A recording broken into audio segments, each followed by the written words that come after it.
Oi, tudo bem? Meu nome é Davi, eu tenho 14 anos e sou autista. As minhas maiores dificuldades é comunicação e interação social. Minha mãe vai falar do meu diagnóstico. É isso aí, vamos falar do diagnóstico do Davi. Sinais, quando nós percebemos sinais de autismo no Davi. Então tudo começou, nós tivemos o Davi, ele nasceu, foi uma gravidez muito tranquila e ele veio para casa. Quando ele veio para casa, já começou, já tinha os sinais. Na verdade, ele nasceu autista, nasce autista, é genética, é hereditário. E ele já chegou aqui com seletividade alimentar, ele rejeitava o meu leite. Mas nós não sabíamos que ele era autista e foi muito difícil a alimentação do Davi. Eu acho que a maior dificuldade, né, filho? A maior dificuldade do Davi, gente, foi seletividade alimentar e tá muito ligada ao autismo. Muitos, eu acredito que a maioria dos autistas tem seletividade alimentar até na fase adulta. Aos 2 anos, nós já procuramos uma profissional, a fonoaudióloga, porque o Davi, ele engolia o alimento. Ele não conseguia mastigar, ele tinha problema na mastigação. Então, ele engolia o alimento. Isso com 2 aninhos, a gente já procurou a fonoaudióloga, mas nós não sabíamos que ele era autista. Então, por mais que o diagnóstico do Davi foi tardio, foi aos 6 anos, ele já estava nas intervenções. Com 2 anos, ele estava na fono. E aí, o que aconteceu? O Davi começou... Na verdade, ele sempre teve características autísticas, mas nós só fomos perceber aos 3 anos de idade. Mas quando o Davi era bebê, ele chorava do nada. Eu levava ele no parquinho para brincar, quando ele era... Ainda estava no carrinho, na fase do carrinho, bebê. Ele não interagia com as crianças vinham, batia palminha, fazia gracinha com ele sorria 2 segundos e ele começava a olhar as árvores, o movimento das árvores, ele ficava fascinado olhando o balançar das árvores, ele esticava a mãozinha e ficava assim, chegava a ficar vesgo, e ele ficava muito tempo esticando os dedos com as mãozinhas no rosto. Ele foi crescendo, ele andou no tempo normal, aparentemente ele fazia o desenvolvimento normal, mas depois, conforme ele foi crescendo, antes de 1 aninho, ele chorava do nada, de repente ele chorava. As questões do transtorno do processamento sensorial, que 90% dos autistas têm o transtorno do processamento sensorial, que envolve 7 sentidos, né? Os 5 sentidos que nós conhecemos, e o sentido vestibular e o sentido de propriocepção. Que o vestibular tem a ver com o ouvido interno e propriocepção tem a ver com o corpo dele no espaço. Ele se batia muito nas coisas, ele não tinha noção do corpo dele no espaço, sabe? Então o Davi sofria, ele era hiper e hipor ao mesmo tempo. Até hoje ele é. Ele sente demais, ele precisa de estímulos e às vezes ele sente de menos estímulos. Então ele é hiper e hipo ao mesmo tempo. Por isso que ele anda, ele fica muito com abafador de ruídos. Porque o Davi, ele se incomoda muito com o visual, ele tem fotofobia quando ele sai na rua, ele precisa de óculos escuro, e as questões do barulho, principalmente moto, que ele não tinha crises de um ano e meio para cá, que ele está tendo crises sensoriais, ele pula e chora. Então o abafador de ruídos ajudou muito, e eu sempre falo para as mães, invistam em abafadores de ruídos, óculos escuro, porque a maioria dos autistas tem fotofobia, né? Façam os exames. O Davi fez o exame de vista, ele estava com problema de vista desde pequeno. Eu lembro que o doutor pediu o de audição, mas o de visão não pediram, e o Davi tinha muito tempo com problema de visão. Então, uma dica para vocês, mãe, faça exames auditivos e de visão para saber se está tudo certinho com o seu filho. E aí, gente, eu comecei a notar todos os comportamentos autísticos do Davi, que não foram, acho que 80% dos comportamentos do Davi tinha. O Davi só não tinha crises, não andava na ponta dos pés, e ele sempre olhou nos olhos, mas no mais ele tinha tudo. E eu marquei todos os comportamentos, ele gostava de ver coisas girando, ventilador, ele ficava fascinado de ver coisas girando, ele empilhava gibis, enfileirava também gibis. Ele tinha seletividade alimentar, como ele mesmo disse, foi a maior dificuldade dele, foi a seletividade alimentar. O Davi comia só 5 tipos de alimento, tinha uma época que ele só comia salgadinho com água, precisava até de suplemento, sabe? Tive que procurar profissionais para até ajudar. Mas a gente não sabia que ele que ele tinha autismo, que ele era autista, né? E aí, gente, eu anotei, eu sempre passava com um pediatra e eu fiz uma lista, eu lembro que eu fiz uma lista enorme, tudo que o Davi fazia, né? Não interagia, não fazia triangulação, né? Que eu dava um objeto para ele, por exemplo, eu dava esse objeto para ele, ele ignorava, ele deixava cair, ele tinha problema na coordenação motora. Então, o Davi tinha atraso motor, tinha atraso linguístico, tinha atraso social, adaptativo. Então, e aí eu comecei a anotar, na festinha de 1 ano, foi terrível, ele detestou a festa de 1 ano dele, ele colocava as mãozinhas, aí eu colocava tudo lá no papel e levei pro pediatra. O pediatra já fez o encaminhamento para fonoaudióloga e para psicóloga, vai depender aí, eles que conduz, né? Qual o profissional. Como o Davi tinha muita dificuldade, o Davi sempre foi verbal, mas ele falava errado, ele não falava o R, ele falava só uma palavra, água, ele não falava quero água, mamãe, quero beber, ele falava água. Então ele tinha muita dificuldade, ele tinha uma linguagem própria que a gente não entendia, até hoje a gente não sabe que linguagem é aquela dele, então precisou da fono, fez um trabalho incrível nele. E aí foi indo, aí o doutor, quando eu voltei com os relatórios, porque assim, na época, gente, nós estamos falando de 10, 11, 12 anos atrás. Então eu falei primeiro com o pediatra. Muitas mães falam, por que já não foi no neurologista direto? Mas na época foi o pediatra, porque eu sempre passava ele com o pediatra.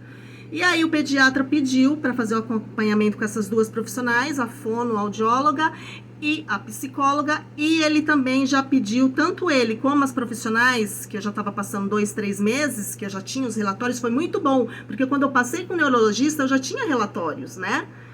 Já tinha um feedback, né, dos profissionais que já estavam acompanhando ele.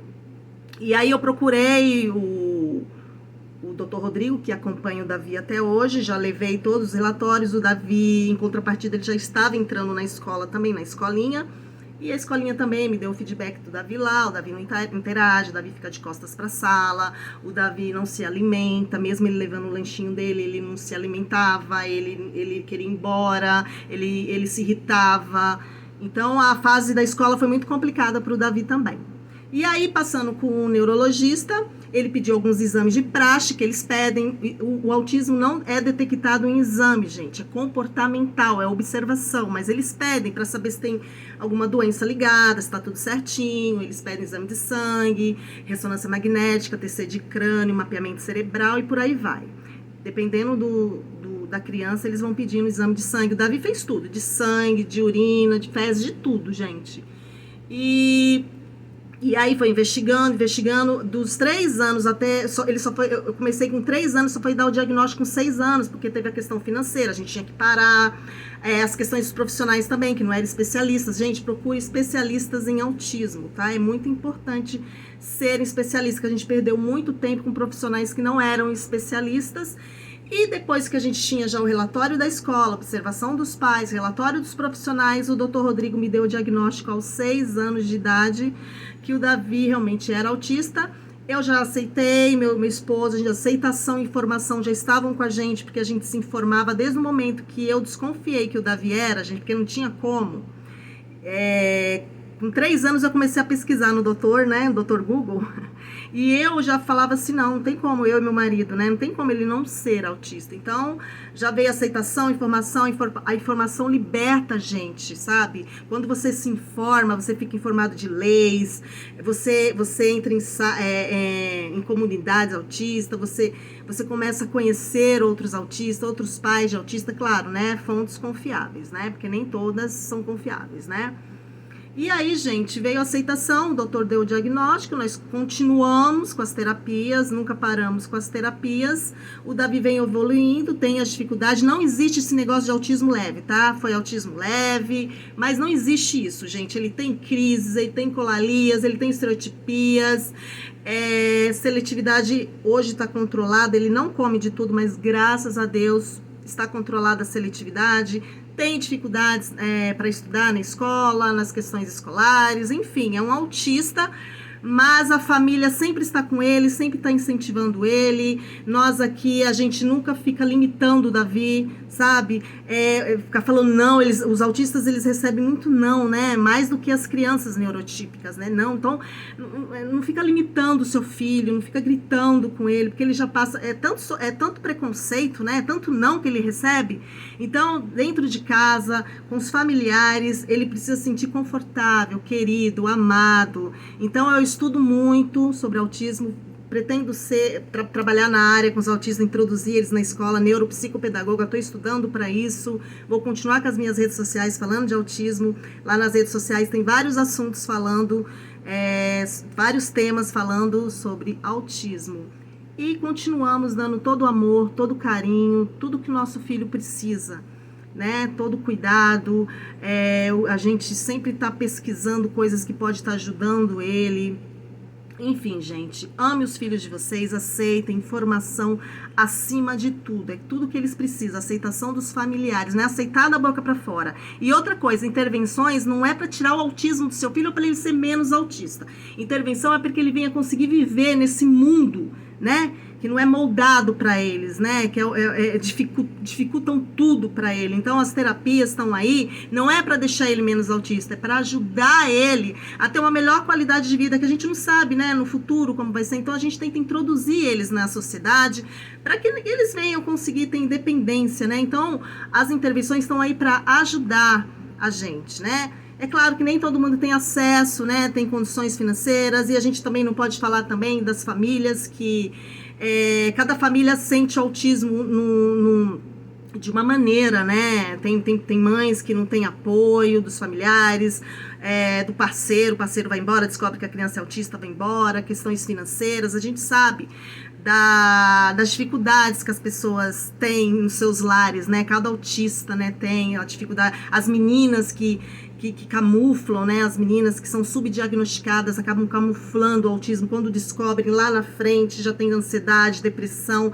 Então a gente sabe também, eu não gosto de romantizar o autismo, a gente sabe das dificuldades, eles têm habilidades, têm facilidades, eles conseguem entrar no mercado de trabalho e eles conseguem trabalhar, estar nas universidades, é claro, respeitando cada autista é único e singular, né? Mas a gente não pode dar uma sentença, né? Ele é severo, vai ser severo pro resto da vida. Não pode dar sentença para nenhum deles. Eles são seres humanos, merecem respeito e não se dá sentença, tá? Vocês que são mãe de autista severo, a gente não sabe. O importante é as intervenções, é o carinho, é o estímulo, gente. A palavra é essa, estimular. Eu já vi autistas severos dirigindo, fazendo faculdade. Tem um que eu conheço, virou cozinheiro, sabe? Então, tem uns que viraram médico. O lugar de autista é onde eles quiserem. Claro, respeitando a intensidade e o nível de cada um. Então, é muito importante a gente falar isso. Não condene e incentive o seu filho, estimule ele ao máximo. Se ele falar que quer uma tal coisa, estimule ele, é isso mesmo, filho, você vai conseguir, sabe? E isso não é capacitismo, não, é você, a gente não sabe o dia de amanhã, né? A gente não sabe, então continue nas intervenções, continue estimulando ele, e eu tenho certeza que no dia a dia, mesmo com as dificuldades que eles têm, eles vão ter aquele carinho da família, aquele apoio familiar que é tão importante para eles. Então é isso, gente. Espero que vocês tenham gostado do nosso depoimento. Nós estamos nas redes sociais. Se vocês quiserem mais informações, lá nós temos mais informações. E lembrando que autismo não é doença, tá? Eles nascem, é genética. E já tá mais do que provado que é genética, é hereditário, tá? Então é isso, gente, que eu tenho para falar para vocês. Um super beijo. Fiquem com Deus. E seguimos. Super beijo. Tchau!